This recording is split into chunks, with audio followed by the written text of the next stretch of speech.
Welcome, everybody, to another episode of the Good Gig podcast, a podcast where we celebrate careers. And welcome to my guest, Connie Cousins-Baker. Connie, it Thank is you. so great to see you again. You too. Me Yeah, too. thank you for taking the time. It's going to be a fun conversation, I think. And so, a brief introduction to Connie. Connie works for one of the oldest, I believe, and largest Huh? real estate firms in the Atlanta area, and that's the Right. Harry Norman brokerage. But you've been doing this for a while, right? You've been selling homes for at least, what, 21 years or so in the Atlanta area? Is that about right? So I got my license in 2003. Well, so Okay. it's been about 21 years. Yeah. Yes, you're right. And what a market to be in, I would imagine. Like, Yeah. um, talk about a dynamic real estate market, and hopefully we'll talk a little bit more about that. I'd be curious to know Yes. kind of how the Atlanta real estate scene is looking these days. But Yeah. uh, before that, you weren't in real estate, right? So maybe, Correct. yeah, maybe just give me a little bit of a sense of how you wound up there. You're an So Atlanta native, right? I am an Atlanta native. I am.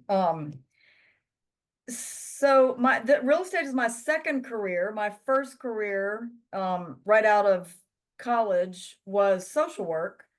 So actually, I should back up a little bit. Right out of college, the first 6 months after undergrad, I couldn't get a job that I was interested in. So I ended up, for a short period of time, being a receptionist at Georgia Tech, actually.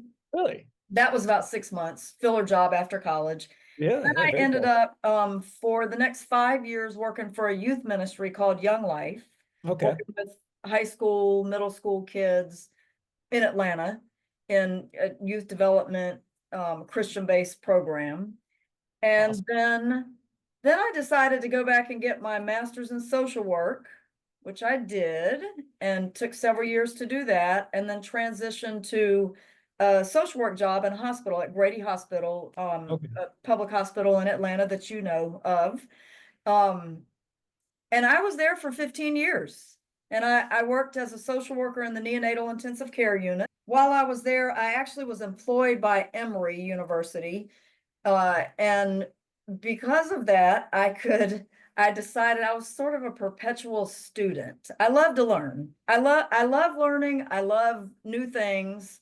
Um, and I ended up going back to school while I was working at Grady, going back to school at Emory to get my master's in public health, and thought that I might transition to a more traditional public health type job. Yeah. Um, and some things changed, and I decided in a good way. And it sort of evolved that I got into real estate. So I was at Grady for 15 years, loved it, was thinking about more of a public health career change, and ended up during that, I would say it sort of evolved in my mind for a couple of years that my husband and I bought some rental properties. He was really interested in getting into the rental property business. So we bought a few rental properties, managed those, renovated them. Um, and while we were in that process, I thought, you know what? Again, back to, like, I'm always liking to learn. I said, why don't I get my real estate license? Maybe I'll never use it, but it would be really valuable information, since we're wanting to do this sort of side hustle business. Yeah, yeah. And got the real estate license, didn't do much with it at first. I would say for the first year, I didn't really do that much. And then I started getting, I just started deciding, let me just try. I want to try something different. I want to branch out.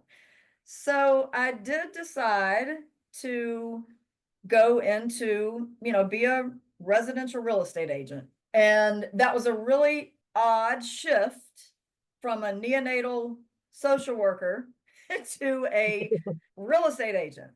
And I remember, telling colleagues, and they were like, "What? Why would you do that? You've got two masters, you're very passionate about what you do. You're gonna go be a real estate agent?" I was like, "Well, Yes, one of the pushes for that was I decided I wanted a little more control over my schedule. We had a newborn. Our son came along right around that time, and I just decided I want more control. So I ended up, and I think this is, since you're talking to people about professions they choose, the ups, the downs, the positives and negatives. As every job is, if you want to do well, you've got to work really hard. And, real estate agents get the rap of all you have to do is have a high school education in order to take your real estate exam and become a real estate agent. So, how hard can it be? Hmm. But, to have a business, a viable business that you can live on financially, you do Yeah. have to work really hard. Yeah, that's Um, not, yeah, so sorry to interrupt, but so I have a very limited number of real estate agents that I've worked with, and yeah, all of them have been among some of the hardest working people I've ever met. And and you mentioned a second ago that you thought the transition into being a real estate agent might give you more control over your schedule, and I right. what you guys do, and I think you have no control over your I know. Well, yeah. Well, you know what? It's funny because I was gonna, I would love to talk some about that because yes, but no. And I'll tell you what, I still do feel like as much as I work like no set hours and definitely more hours, more time than I worked in my first career, I like it more. And it's funny, I have well, it's always been our family sort of, everybody just knows every time we go on a trip, I'm going to be working. Oh. But I don't care because one, I really like what I do. Hmm. And then I know I actually have the luxury to decide when I want to go somewhere. If I'm working a 9 to 5 or whatever, traditional job that I've got to ask somebody for time off. Um, you can't do that very easily. So I don't mind. I do it all. I don't mind being at the beach or wherever and working part of the time Hmm. because I have the flexibility. I can see that aspect of it, but you can never really distance yourself from your clients, right? Like at least Yeah. it's to me that you could expect a call from a client kind of at any time. I've been really fortunate that almost, I'm going to say 95% of my business, my clients are all referrals from somebody. So there's literally, and I can think of that one person. In 21 years, there's been only one client that I've had, buyer or seller, that I really didn't care for. Mm. One. That's pretty impressive. That's amazing. Yeah, I'm surprised by Oh, I mean, and I feel like almost all of my clients, if I wasn't somewhat either personal friends or somewhat of a personal friend before, almost all of them we've become friends through the process.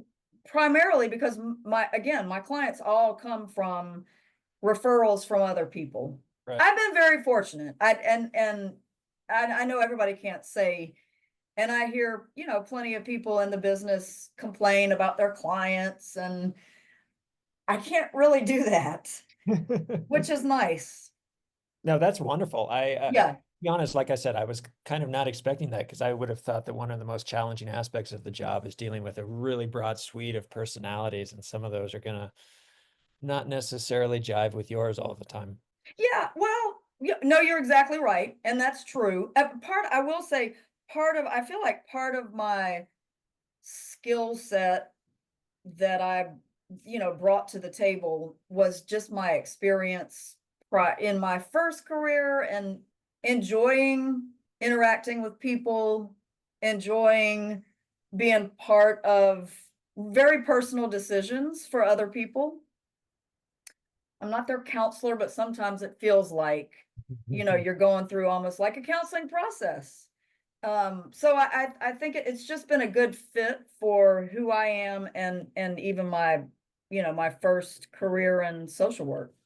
Yeah, I can really see how one would benefit the other. I mean, I think this Yeah, is about as social a job as you can yeah, get. Uh, yeah, I mean, you really have to be on all of the time and be willing to, like I said before, work with really to work with people and people of right. all varieties. Yeah, So can yeah, you talk a little bit more about those initial steps? And yeah. one of the things I think I've noticed is Hmm. that many people get into it as either a second gig or a Yeah, gig later in life. And I don't know if that's true or not. It's just yeah, the small subset of people that I've seen go into real yeah, estate, kind of come to it as a second career or as a side career. And in your right, case, I can kind of see how the side career makes sense. The real estate was a little bit risky, but you could take yeah, it on part-time and build it up slowly until it got to a point where you felt more secure in it. Is that right. kind of how it happened?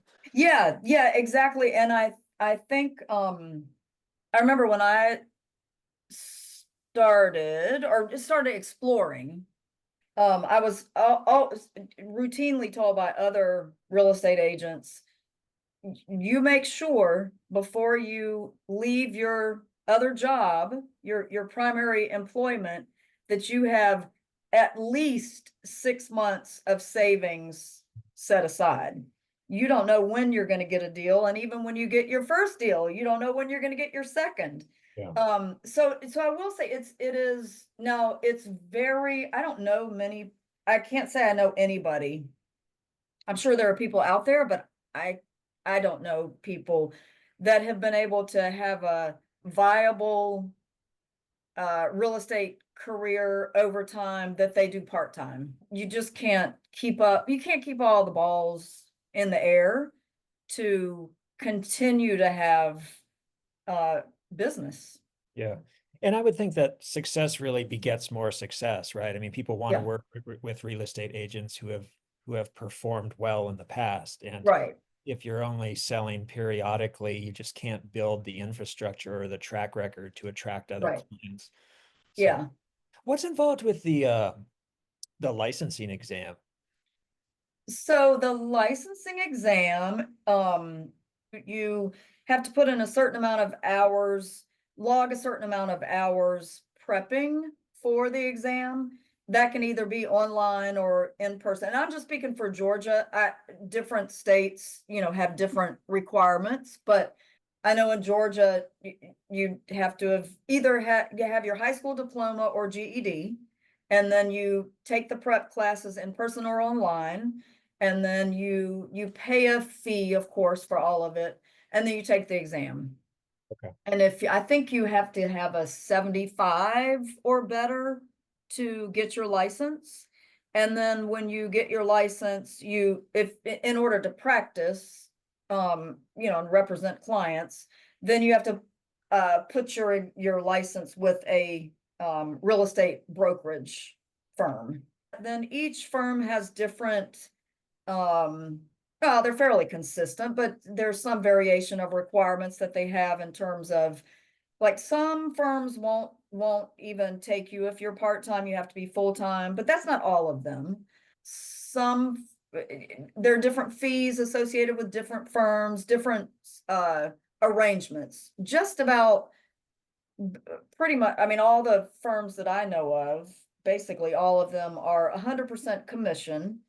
And then you have a split with your company, with your brokerage. So you sell a house, you keep a portion of that, and the company keeps a portion of that. And typically, when you start off, the portion you keep is much lower than as you progress. And it's all based on volume. So if you do, a couple transactions a year, typically your split is much more in the company's favor. If you have more volume, then you get a better quote split. And then, of course, a lot of people don't realize, if they're, considering a career in residential real estate, because it's different in commercial, but in residential, of course, whatever you take home, you have to know that you're going to be paying taxes on that. The taxes aren't, if you're in a salary position, your taxes are taken out, of your paycheck. That's not the case when you're an independent, because you're an independent contractor as a residential real estate agent. So is the licensing exam a source of stress? Like, do people fail it? Oh, people failed it all the time. I Yeah. remember, I remember when I took it, people telling me, and I still hear this, that people often have to take it multiple times before they pass it, as so many exams are. A lot of what's on that, the preparation materials and the exam itself are not even things that you use when you practice. But yeah, no, people stress over the exam. But then if you don't pass it, you just study some more and take it again. Do you remember your first home? I do. Yeah. I absolutely remember my very first deal was actually I was still at Grady, of course, and one of my colleagues, another social worker who I was good friends with, was selling her townhome in downtown Decatur, and she asked me if I would list her, if I would sell her townhome, and I couldn't believe it. And I also felt a little like, we're social workers and we're trying to, keep the proper boundaries and she and I both talked about it because I'm like, it feels a little weird. We work together and then I'm going to be representing you to sell your townhouse, but she was fine, I was fine. And it was scary though, because, I didn't want to mess anything up. But Yeah. it was great because we had a good time and it went well. And it's funny because that sale, I've got something for sale right now in that same exact community. At one point, not many things, it's a great little townhome community, 80 townhomes that you can walk to downtown Decatur. It's just Oh, super nice. desirable. Things don't come up on the market very often there. Well, I loved it so much after that first sale and really got, wanted to know everything about the neighborhood and got to know people in the neighborhood. I'm gonna say maybe over the next probably, I don't know, 6 or 8 years, I had the most sales of any other single real estate agent in that community. Just through that one, that first sale with her, it really helped to grow my business in that neighborhood, and then, of course, outside of there. Do you remember how much it sold for? I do remember it sold in the low twos, I can tell you that, I can't tell you exactly, and the one I have for sale right now is smaller than that one, and it's for sale for 420. That's interesting. So It is. what did it take to sell it? And in general, what does it take? Do you do things like open houses for all of your listings or? Yeah, yeah, I mean, Yep. of course, during COVID, we didn't do that. It was funny to get back to that, but yes, yeah, I always do open houses. People typically contact me, I don't know, anywhere from 2 to 4 months before they are gonna sell. So we start the conversation, we start the work typically, 2 to 4 months before we're gonna put it on the market. And for some people, and we talk about what I think it's going to sell for, what we need to do to get it properly ready for the market, and whether that's staging with, me getting my stager to come in, or just working with the furnishings they have, and then the prep and the coaching and the marketing, that getting the photographer there, getting the video. And now we do a lot of videography. When I started, there wasn't any videography, it was all just photography and printed flyers, and now everything's social media and not a lot of print. There's still print, there's still plenty of print, but it's not like it used to be solely print. And then yeah, open houses, we do a lot of just talking with other agents that we know, or, emailing other agents that we know that sell in the area, what we call agent caravans. So we'll do open houses just for agents to get them in the door. So hopefully they'll have a client. And then again, a lot of nowadays, a lot of social media. By videography, do you mean you just walking through with a cell phone, or do you have? So both. It's, for most of mine, unless it's one that's just a real fixer-upper that wouldn't benefit from professional videography, most of us do it now. Not everybody, but many agents, I know I do and a lot of others, hire our a photographer, professional videographer to put together a video clip, and it's always geared toward Facebook, Instagram, TikTok, YouTube, whatever. So it's shorter. It's not a long video of walk through every room, but it's more of an entertaining, catch your eye, maybe give some information about the community itself. And I did one recently that I really enjoyed, where I interviewed some neighbors in a community that I was selling to get the neighbors to talk about what they loved about that community. And so, and I'll do it on my phone, but I'm no editor. So I then send it to an editor to put it together so it's more entertaining than just my little video. Okay, so Harry Norman has some folks that can help you with that. Actually, we all, for most of our videography, photography, it's whoever we choose. Okay. Yeah. How often do you recommend that your clients do renovations before selling? Oh, that's a good question. That's such a good question. They always say, and it's give or take, but styles tend to change about every 7 years or so, depending on when you're catching the cycle. It's always about what people want to sell their house for. If I want to sell my house for, the maximum dollar amount, then it needs to be a really recent fixtures renovation. If it doesn't make sense for somebody to put, let's just say somebody to put $50,000 in their house to get maybe a $40,000 return on it, if it doesn't make sense to do that, which Mm. it sometimes doesn't. It depends on the return they're going to get, and it'll depend on what kind of equity they have. So it could be that no, it makes more sense to just do the painting and the staging and the sprucing up the yard versus a full, really big updating, Yeah. and make it super appealing.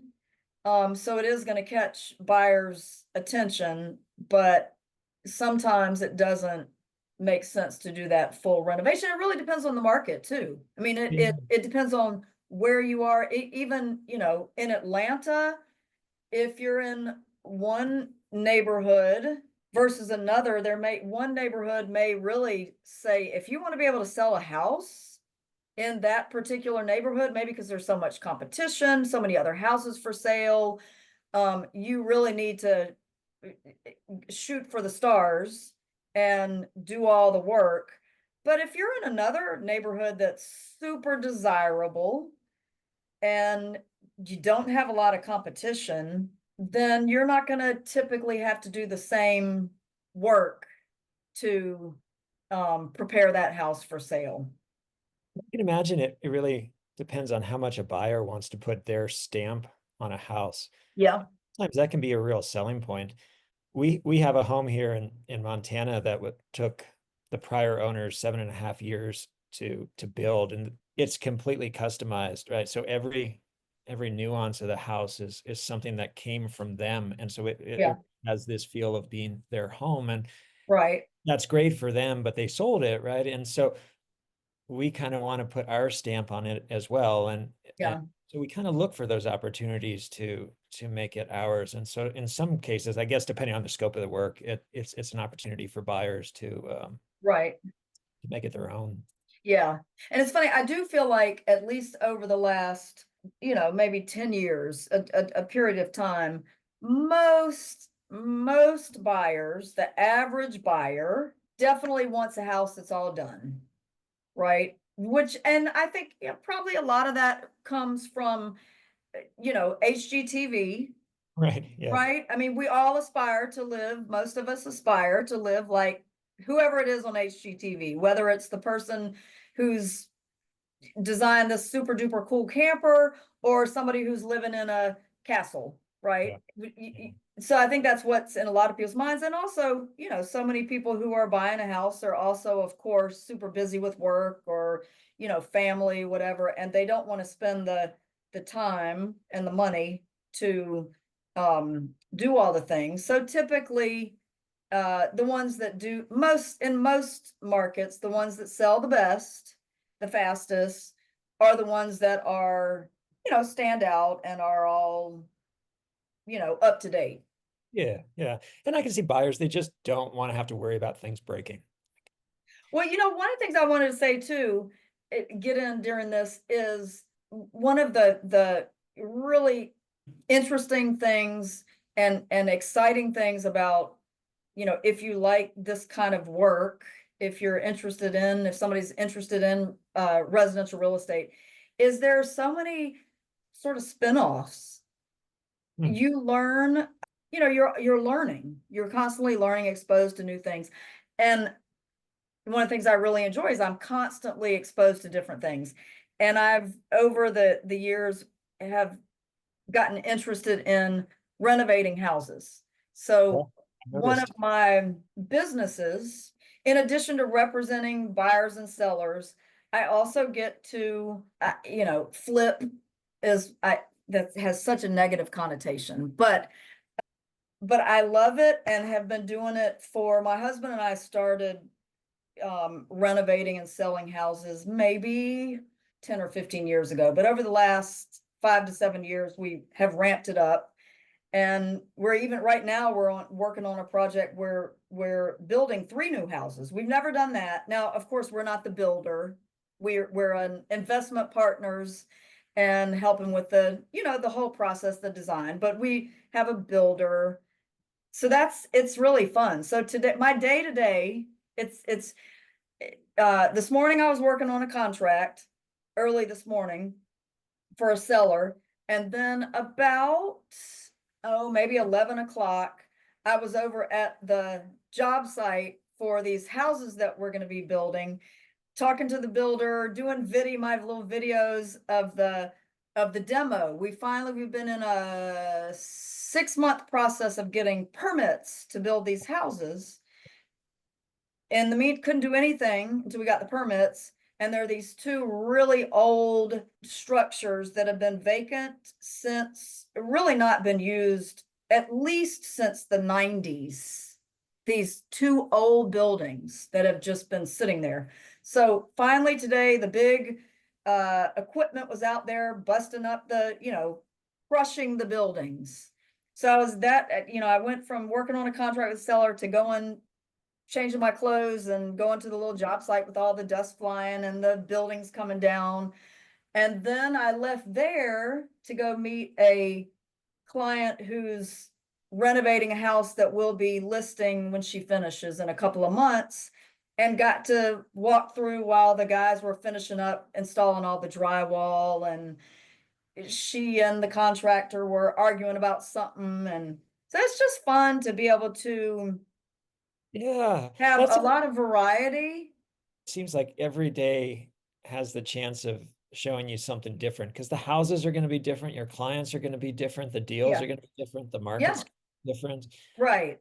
Seems Yeah, like, especially in a place like Atlanta where you have so many people in such a large market and such right, a wide range of prices and types of right. homes, Yeah, from condos to townhomes to multi-million dollar mansions. right. Yes, yeah, yeah, So yeah, it does. what do you, speaking to that, what do you think are some of the characteristics that would make someone particularly successful in your job? You've spoken to a few of them. Like Yeah. you have to be interested in people and willing to engage and be social. And correct me if I'm wrong, but I would think you would also have to be really organized. And I'll say this. Yes, you do have to be organized. You got to have a lot of, you have to be able to manage multiple tasks and prioritize.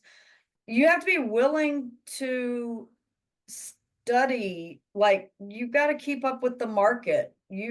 There are many times, there there is never a time, it's funny, there's never a time that I'm not busy. Not because I necessarily have a deal. We don't, the average real estate agent only does a few deals a year. The average. Yeah. Tons of real estate agents don't do many deals. And agents that are higher producing do plenty of deals, but still are not closing. Most real estate agents are not closing a deal a day or a deal a week or a deal. Some are not closing a deal a month. But no matter if you're doing a deal or not, you should always be busy. Like when I don't have any clients that I'm working with, zero, I go out and look at houses. Mm.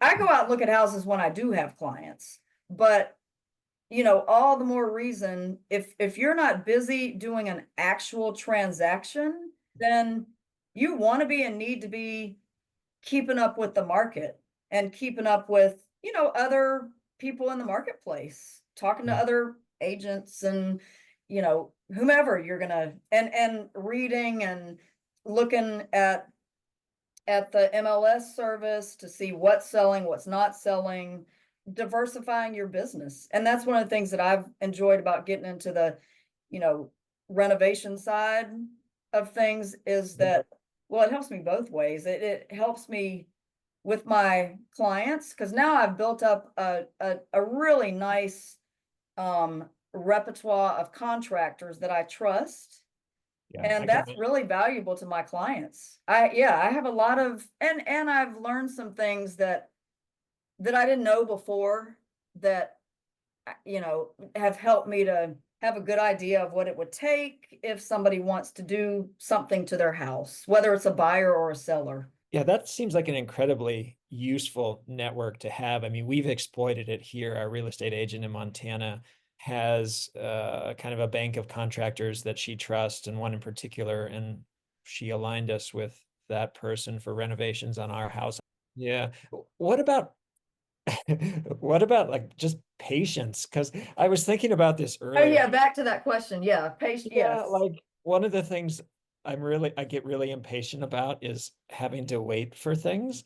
And I can imagine there are a lot of times where you show up someplace and a client doesn't show up for 20, 30 minutes after the specified time, or the owner doesn't show up. Like or the keys that you thought were going to be there aren't there. Uh, like that's got to be like a daily occurrence, right? Yeah, I mean, yes, you do have to be patient. That's a good one. And it's funny, before we got on this call, I went to my favorite friend, Chat GPT, and even looked up because I knew you're gonna ask me that, like helpful skill set for a real estate agent. And they were all things that I knew.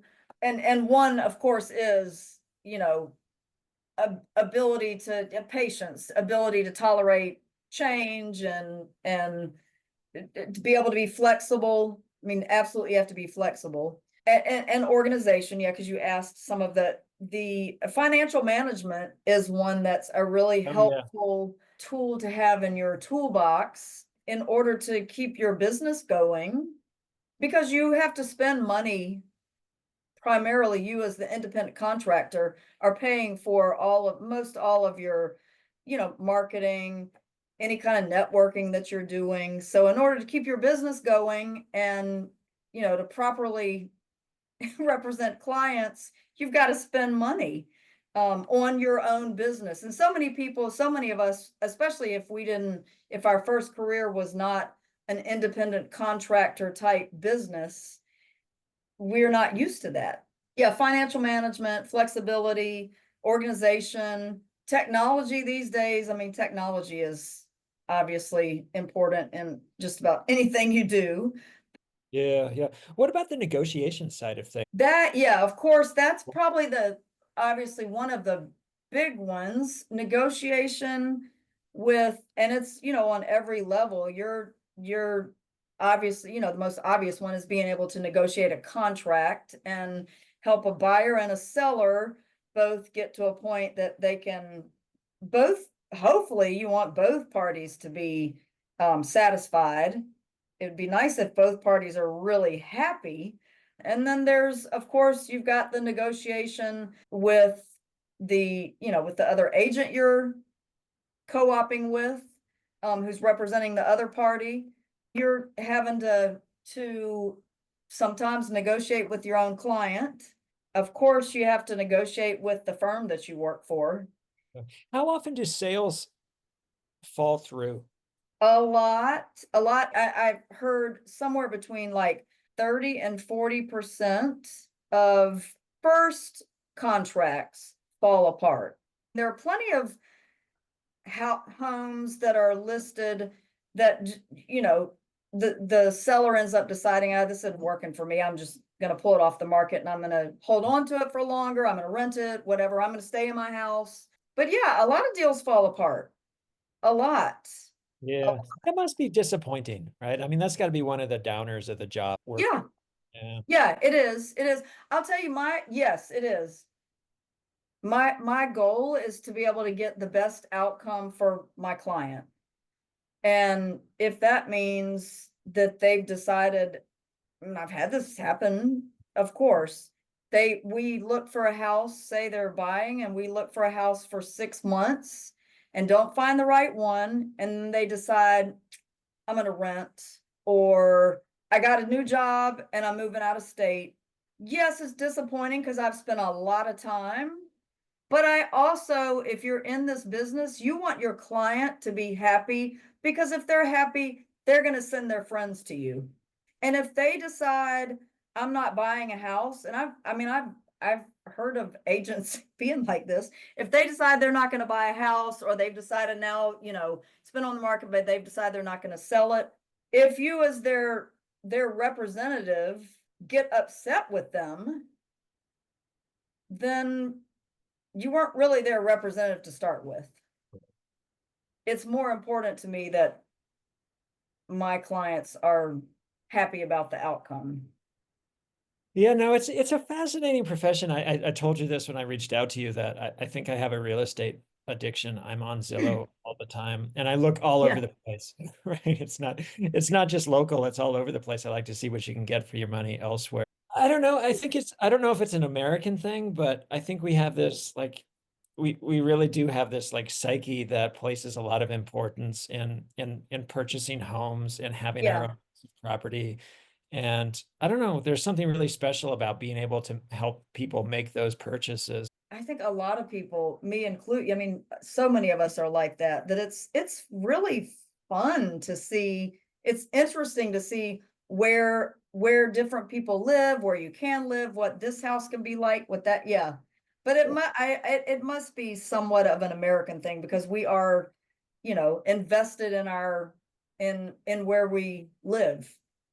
I don't know, it seems to me like a profession where there may be relatively low entry costs. You do have to study for your Yeah, exam, you have to yeah, take those initial steps, you have to become part of a firm.